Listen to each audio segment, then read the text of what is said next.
পাকিস্তানি প্রধানমন্ত্রীর YouTube channel block করে দিল ভারত সরকার এবং ইসলামাবাদের বিরুদ্ধে আরও এক পদক্ষেপ নয়াদিল্লির। গত সোমবার ভারতের বিরুদ্ধে প্ররোচনামূলক খবর প্রচারের অভিযোগে পাকিস্তানের 16টি ইউটিউব চ্যানেলকে নিষিদ্ধ করেছিল ভারত। এইবার নিষিদ্ধ করা হলো পাকিস্তানের খোদ প্রধানমন্ত্রীর ইউটিউব চ্যানেলটি।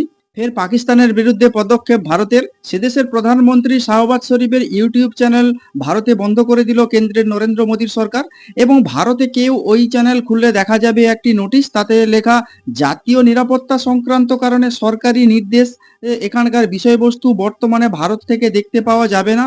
এবং কয়েকদিন আগে ভারতের বিরুদ্ধে প্ররোচনামূলক খবর প্রচারের অভিযোগে পাকিস্তানের 16টি ইউটিউব চ্যানেলকে নিষিদ্ধ করেছিল ভারত। এবার নিষিদ্ধ করা হলো পাকিস্তানের খোদ প্রধানমন্ত্রীর ইউটিউব চ্যানেলটি। যদিও শাহবাজ শরীফের ইউটিউব চ্যানেল ব্লক করার কোনো কারণ আনুষ্ঠানিকভাবে জানায়নি কেন্দ্র, তবে গত সোমবার পাকিস্তানের 16টি ইউটিউব চ্যানেল নিষিদ্ধ হওয়ার পর সরকারের একটি সূত্র মারফত জানা গিয়েছে যে এই চ্যানেলগুলিতে পেহেলগাঁও কাণ্ডের পর ভারতের বিরুদ্ধে প্ররোচনামূলক এবং সাম্প্রদায়িক উস্কানিমূলক বিষয়বস্তু প্রচার করে হচ্ছিল। এমনকি এই মিথ্যা ভাষ্য তৈরি করে ভারতের সেনাবাহিনীর সম্পর্কেও বিরূপ মন্তব্য প্রচার করার অভিযোগ উঠেছিল এই চ্যানেলগুলির বিরুদ্ধে। এই 16টি ইউটিউব চ্যানেলকে নিষিদ্ধ করার পাশাপাশি ব্রিটিশ সংবাদ মাধ্যম বিবিসিকেও পেহেলগাঁও কাণ্ড নিয়ে একটি প্রতিবেদনের জন্য সতর্ক করেছে কেন্দ্র। পেহেলগাঁও জঙ্গি হামলার পর এক সপ্তাহ পার, এখনো বদলা নিতে কোনো সামরিক পদক্ষেপ করেনি ভারত। তবে কি পাকিস্তানকে সে মুখেই হুমকি দিয়ে শান্ত হয়ে যাবে ভারতের মোদী সরকার? কিন্তু ইসলামাবাদের কাছে পরমাণু হাতিয়ার থাকায় ফৌজি অভিযানে ভয় পাচ্ছে নয়াদিল্লি, এইরকমই একটা প্রশ্নচিহ্ন তৈরি হয়েছে। সাধারণ মানুষ, নেট নাগরিক বা রাজনৈতিক নেতা পেহেলগাঁওয়ের বদলা নিয়ে যে যতই সুর চড়াক না কেন, ফৌজি বা সরকারি ধীরে চলার নীতি নিয়েছে। এ বিষয়ে প্রশংসা করেছেন সাবেক এক অফিসার এবং কূটনীতিবিদ। এ ব্যাপারে সম্প্রতি এক্স হ্যান্ডেলে একটি তাৎপর্যপূর্ণ পোস্ট করেন ভারতীয় সেনার এক অবসরপ্রাপ্ত লেফটেন্যান্ট জেনারেল এইচ.এস. পানাক। এবং তার কথায় এই মুহূর্তে কোনো তাড়াহুড়া করার দরকার নেই এবং ঠিক সময় বুঝে প্রত্যাঘাত জানাবে ভারতীয় ফৌজ।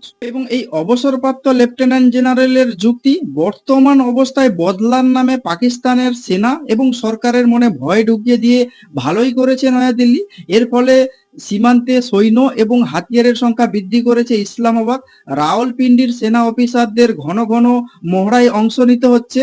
এই পরিস্থিতিতে খুব দ্রুত দেউলিয়া হওয়ার দোরগোড়ায় দাঁড়িয়ে পাকিস্তান সরকার। ভারতের সঙ্গে সংঘাতের আবহে আমেরিকা ও চীনের মতো আন্তর্জাতিক শক্তিকে নিজেদের দিকে টানার চেষ্টা করছে ইসলামাবাদ এবং সেই লক্ষ্যে নিজেরাই যুদ্ধের জিগির তুলে যে কোনো মুহূর্তে ভারত আক্রমণ করবে বলে ব্যাপক প্রচার চালাচ্ছে পাকিস্তানের শাহবাজ শরীফের সরকার। এবং এই লেফটেন্যান্ট সেনা অফিসারের যুক্তিকে পুরোপুরি সমর্থন করেছেন জেনারেল জিডি বক্সি।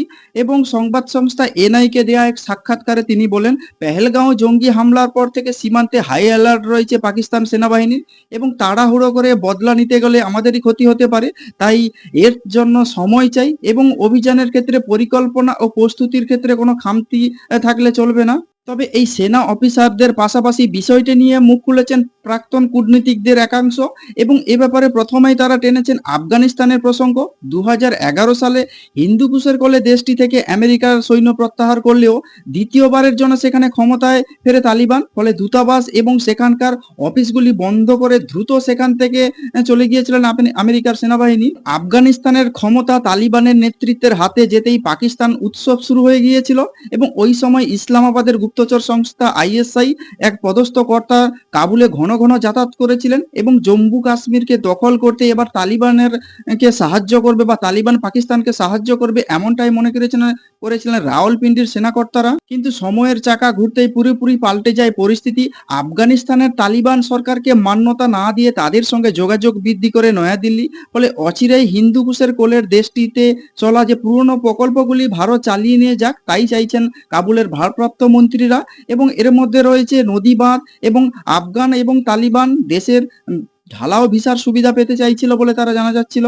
অন্যদিকে ক্ষমতায় আসার কয়েকদিনের মধ্যেই পাকিস্তানের সঙ্গে ডুরান্ট লাইন নামের সীমান্ত নিয়ে বিরোধ বাঁধে তালিবানের সঙ্গে এবং একে আন্তর্জাতিক সীমান্ত বলে মানতে নারাজ আফগানিস্তানের বর্তমান শাসক গোষ্ঠী। ফলে গত 3.5 বছরে একাধিকবার পাক সেনার সঙ্গে সংঘর্ষে জড়িয়ে পড়ে তালিবানের যোদ্ধারা এবং বন্ধ হয়ে গেছে তোরখাম সীমান্তে দুদেশের আন্তর্জাতিক বাণিজ্যিক ব্যবস্থা। এই রকম একটা পরিস্থিতির মধ্যে আফগানিস্তান শরণার্থীদের পাকিস্তান থেকে তাড়ানোর কথা ঘোষণা করে পাকিস্তানের শাহবাজ শরীফের সরকার, এবং ইসলামাবাদের এই সিদ্ধান্তের ক্ষোভে ফসে ওঠে তালিবান নেতৃত্ব, এবং পাক সরকারকে এর পরিণাম ভুগতে হবে বলে তারা হুঁশিয়ারি দেয়। আফগানিস্তান লাগোয়া পাকিস্তানের খাইবার পাখতুনখোয়া প্রদেশে গত কয়েক বছর ধরে সক্রিয় রয়েছে তেহরিকি তালিবান পাকিস্তান বা টিটিপি নামের একটি সশস্ত্র জঙ্গি গোষ্ঠী, এবং ইসলামাবাদের অভিযোগ এদের মদদ এবং আশ্রয়দাতা কাবুলের তালিবান সরকার খাইবার পাখতুনখোয়ার পাক সেনার বিরুদ্ধে একরকম যুদ্ধই ঘোষণা করেছে টিটিপি। এবং ঠিক একই কথা বলা চলে আমেরিকার ক্ষেত্রেও। চলতি বছরে জানুয়ারি মাসে দ্বিতীয়বারের জন্য যুক্তরাষ্ট্রের প্রেসিডেন্ট হিসাবে শপথ নেন বর্ষিয়ান রিপাবলিক নেতা ডোনাল্ড ট্রাম্প, এবং কুর্সিতে বসেই শুল্ক যুদ্ধে নেমে পড়েন, এবং প্রত্যেকটা দেশের ওপরে তিনি শুল্ক চাপাতে থাকেন। আমেরিকার যে পণ্যের ওপরে যে দেশ যতটা পরিমাণ শুল্ক চাপাবে, এবং আমেরিকাও ওই দেশের পণ্যের ওপর ঠিক ততটাই পরিমাণ শুল্ক চাপাবে। সেই দিক থেকে ভারতবর্ষ ধীরে চলার নীতি নিয়েছিল, তো এক্ষেত্রেও ভারতবর্ষ ধীরে চলার নীতি নিয়েছে। তো দেখা যাক ভারত এবং পাকিস্তানের মধ্যে যে উত্তেজনাপূর্ণ পরিবেশ বা পরিস্থিতি তৈরি হয়েছে, সেক্ষেত্রে ভারত কবে পাকিস্তানকে তার কড়া জবাব দেয়, এটাই দেখার। এবং আপনারা যদি এই বিষয়ে কোনো কিছু বলতে চান তাহলে অবশ্যই কমেন্টস বক্সে কমেন্টস করতে পারেন। আর নজর রাখুন নাচিন্তা টিভিতে।